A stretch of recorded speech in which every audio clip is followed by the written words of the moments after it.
Welcome to the deep dive. Today, we're plunging into a really specific and honestly often debated prophetic timeline. That's right. We're talking about the 42 months of beast rule. Exactly.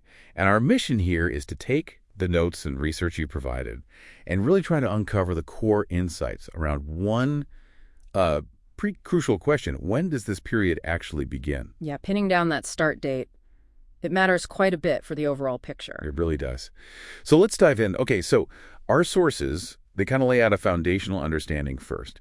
There's this time frame called the first half of the week. Think of it like a specific phase, right?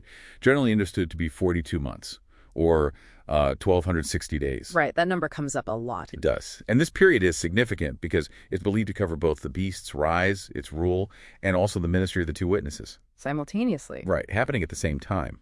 And crucially, it's after this first half that the first resurrection is said to occur. Then come the plagues. Which means, importantly, no saints are expected to be on earth during that second half of the week. Exactly. So understanding that sequence, that order, is pretty vital for what we're discussing today. Absolutely. And what's fascinating, is how the sources detail the lead up to the beast actually emerging. It's laid out as a specific sequence. Okay. First, Satan is cast down to earth. Only then does he raise up these beasts, one from the sea, one from the land. Right, okay. And specifically, before the beast really makes its appearance, there's a cosmic event. The fifth trumpet sounds. The fifth one. Yes. And this leads to what's described as a fallen star opening the abyss, like literally a deep opening. Okay, the abyss. And it's from this abyss that the beast from the sea emerges. So the logic follows that the beast just cannot appear before that abyss is opened at the fifth trumpet. Gotcha. So that sets the earliest possible start date, in a way. Exactly. It sets the stage. Okay, so we've got the stage set. But here's where it gets tricky, where the real debate our sources highlight comes in. Does the beast's 42-month rule, the time it's enforcing the mark, going after saints, does that start at the same time as these huge initial catastrophic events?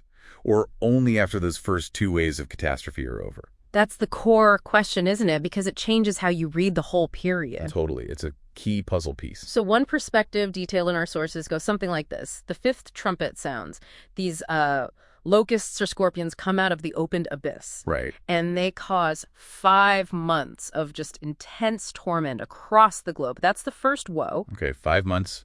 First woe. Then the sixth trumpet. 4 angels are released. This leads to a massive, 200 million strong cavalry. 300 million. Wow. That kills 1/3 of humanity. That's the second one. The third, okay. So this viewpoint suggests the beast's 42 months of rule, including the whole mandatory 666 mark thing, would start right after that fifth trumpet, running alongside these terrible woes. Yeah. But, this raises a practical question the sources make us think about. Can the beast really be focused on hunting down saints and enforcing its mark when, billions are in agony from scorpion stings and 1/3 of the population is being wiped out? That's a really fair point.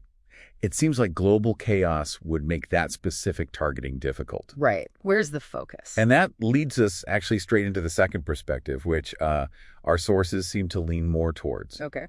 This view suggests that the fifth trumpet, its 5-month torment, the first woe that happens first, it runs its course. Right. Then the sixth trumpet, the death of 1/3 of humanity, the second woe that happens next, it also runs its course. So sequentially. Exactly, Yeah. sequentially. And it's only after these 2 massive woes are done that the beast fully emerges, or at least its focused rule begins. Yeah. Then the 42 months kick off. Oh, okay. During this specific 42-month window, the beast's power is all about enforcing worship, pushing that 666 mark, and really zeroing in on identifying and killing saints who refuse to apostatize. That timeline feels like it allows for that focused persecution more logically. Yeah, it aligns with this idea that maybe Satan tries to grab global control through the chaos of the woes first. Right. Soften things up, so to speak. Yeah, exactly. And then uses the beast specifically to force the apostasy, to target the faithful. And adding a key detail from the research here, the beast, which has already come out of the abyss by this point, It specifically attacks and kills the two witnesses. Ah, right, the two witnesses. Yeah, who our sources identify as, key prophetic voices. And this attack happens towards the end of its 42-month rule. Towards the end. Okay. And it's even suggested maybe not all of them die, some might be transformed. Interesting details. So this really brings up an important point for us all, doesn't it?